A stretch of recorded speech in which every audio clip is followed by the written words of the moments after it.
ஐஸ்வர்யாவோட உயிர் காப்பாற்றப்பட்டுருச்சுன்னு சொல்லிட்டு தெரிஞ்ச உடனேயே சேது எல்லார் முன்னாடியுமே தமிழ்ச்செல்வி கிட்ட கையெடுத்து கும்பிட்டு, நீ பண்ண உதவியை நான் மறக்கவே மாட்டேன், ரொம்பவே நன்றின்னு சொல்லிட்டு நன்றி சொல்ல, தமிழ்ச்செல்வியும் பரவாயில்ல, என் குழந்தையோட உயிரை காப்பாற்றிருக்காங்க, இதை கூட நான் பண்ணலைன்னா எப்படின்னு பெருமையோடு அங்கேருந்து போகிறாங்க. போகும்போது கூட அவங்களோட அம்மா கிட்ட, அம்மா கிளாஸஸை நான் இன்னைக்கு முடிச்சுட்டு வந்துடுறேன், கொஞ்ச நேரம் மட்டும் எனக்காக வெயிட் பண்ணுங்கன்னு சொல்லிட்டு உடனடியாக அவங்க அடுத்து படிக்கிறதுக்காக யோசிச்சு போய்கிட்டு இருக்காங்க. இதை பார்த்துட்டு சேது ரொம்ப பெருமையோட தமிழ்ச்செல்வியை பார்க்க, இந்த பார்வையை பார்த்த உடனேயே ஈஸ்வரிக்கு வயிறெல்லாம் எரியுது. அவங்க கடுப்போடையே இருக்காங்க. அதே நேரத்தில் இவ ரொம்ப ஓவராக தான் போய்கிட்டு இருக்கா. டாக்டர் தான் இவளோட உயிரை காப்பாற்றிருக்காங்க, ஏதோ இவளே உயிரை காப்பாற்றின மாதிரி சீன் போட்டுக்கிட்டு போய்கிட்டு இருக்கான். ஐயா சேது, நீயும் எதுக்காக எல்லாரும் முன்னாடியும் கையெடுத்து கும்பிட்டு இவகிட்டெல்லாம் நன்றி சொல்லிக்கிட்டு இருக்கா? இவளோட குழந்தையால தான் ஐஸ்வர்யாவுக்கு இந்த நிலைமையே ஆச்சு அப்படின்னு வார்த்தையை விட, சேதுவோ கோவத்துல, சின்னமா நீங்க கொஞ்ச நேரம் வாயை மூடிட்டு சும்மா இருக்கீங்களா? வர வர என்ன பேசுகிறோம் என்ன பண்ணுறோன்னே தெரியாமல் பண்ணிக்கிட்டு இருக்கீங்க அப்படின்னு சொல்லிட்டு ஒரு 4 திட்டு அவங்கள திட்டிட்டு எல்லார் முன்னாடியும் அசிங்கப்படுத்திக்கிட்டு இருக்காங்க. இதை கேட்டுட்டு ஈஸ்வரி அசிங்கப்படுறத பார்த்துட்டு சாவித்திரியும் தாமரையும் செம்ம குஷியோட இருக்க. அப்போ சிதுதான், அம்மா நீ போமா, போய் ஐஸ்வர்யாவை பார்த்துட்டு வான்னு சொல்லிட்டு அவங்கள உள்ள அனுப்பி வைக்கிறாங்க. ஆனால் சாவித்திரியும் தாமரையும் இவ அசிங்கப்படுறத பார்க்க பார்க்க ரொம்ப சந்தோஷமா இருக்கு. அப்புறம் இவ உள்ள போயிட்டு என்ன பேசுறான்னு பார்க்கணும்னு சொல்லிட்டு ஒரு பக்கம் ஒட்டு கேட்டுட்டு இருக்க, இன்னொரு பக்கமும் தமிழ்ச்செல்வி கிட்ட இன்னொரு தடவை தேங்க்ஸ் சொல்லிட்டு வந்துடலான்னு சொல்லிட்டு அங்கேருந்து போன சேதுவும் கிளாஸ் ரூம்குள்ள ரொம்பவே சின்சியராக படிச்சுக்கிட்டு இருக்க தமிழ்ச்செல்வியை பார்த்துட்டு மெய் மறந்து அவங்களையே பார்த்துக்கிட்டு இருக்காங்க. அப்போ வெளியே இருந்த அப்பத்தாவும் இதை பார்த்துட்டு, என்னடா இன்னும் உன்னால தமிழ்ச்செல்வியை மறக்க முடியல போலயே? அப்பத்தா அதெல்லாம் ஒன்றும் கிடையாது, நான் நன்றி சொல்ல தான் வந்தேன், அதான் எல்லாரும் முன்னாடியும் நன்றி சொல்லிட்டியே, இப்போ என்ன தனியாக பேசுறதுக்காக வந்த? எனக்கு தெரியும்டா என் பேரனோட மனசு என்னன்னு எனக்கு தெரியாமையா இருக்கும். நீ இன்னும் மனசுக்குள்ளேருந்து தமிழ்ச்செல்வியை முழுசாக வெளியே எடுக்கலை. ஏன்னா உண்மையாகவே அவள் தப்பு பண்ணியிருக்காளா இல்லையான்னு உனக்கும் ஒரு சந்தேகம் இருக்குது. சும்மா வீராப்புக்காக எல்லார் முன்னாடியுமே அவளை வெறுக்கிற மாதிரி நீ நாடகம் ஆடிக்கிட்டு இருக்க. அப்பதான் நீங்க என்ன சொல்லிக்கிட்டு இருக்கீங்க? எனக்கு உண்மையாவே அவ கூட சேர்ந்து வாழணும்னு எந்த ஒரு ஆசையும் கிடையாது. அப்படி ஆசை இல்லைன்னு நான் ஒன்றும் உன்கிட்ட சொல்லலையே. நீயா எல்லார்கிட்டையுமே சொல்லிக்கிட்டு இருக்கா. ஆனா உண்மையாவே உன் அப்பாவை அசிங்கப்படுத்தினதுக்காக நீ அவளுக்கு தண்டனை கொடுக்கணும் தான் நினைச்சியே தவிர அவளை விட்டுட்டு ஒரேடியா விலகி இருக்கணும்னு ஆசைப்படல. ஆனா சந்தர்ப்ப சூழ்நிலை அப்படி ஆயிட்டனால வேற வழி இல்லாம எல்லாத்தையுமே பண்ணிக்கிட்டு இருக்க. ஆனா நான் உண்மையை சொல்லட்டுமா? உண்மையாவே தமிழ்ச்செல்வி இந்த தப்பை பண்ணாலா இல்லையான்னு உனக்குள்ள இருக்க சந்தேகம் தீர்ற வரைக்கும் கண்டிப்பா உன்னால நிம்மதியா வாழவே முடியாது.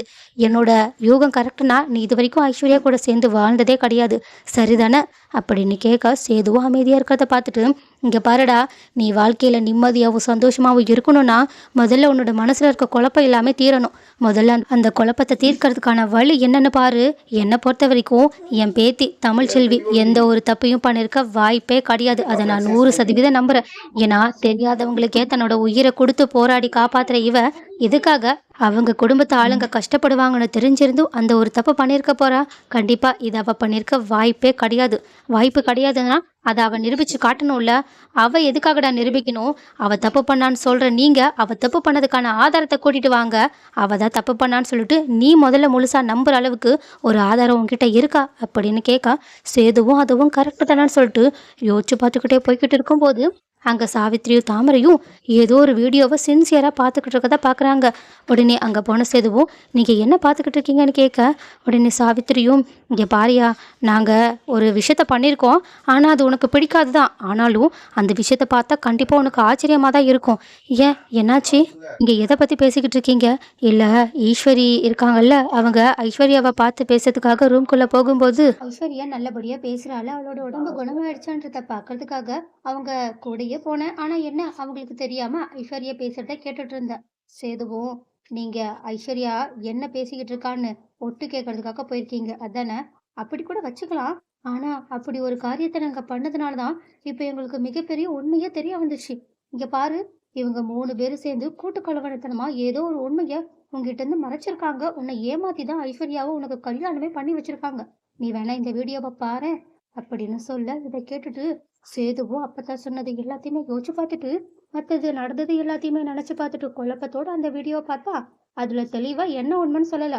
ஆனா ஏதோ ஒரு உண்மையை மறைச்சுதான், இல்ல ஏதோ ஒரு தில்லுமுள்ளு பண்ணிதான் இந்த கல்யாணத்தையே அவங்க நடத்தி வச்சிருக்காங்கன்னு மட்டும் நல்லா புரியுது. இந்த விஷயத்த தான் ஐஸ்வர்யா சேது கிட்ட சொல்லணும்னு சொல்லியிருக்காங்க.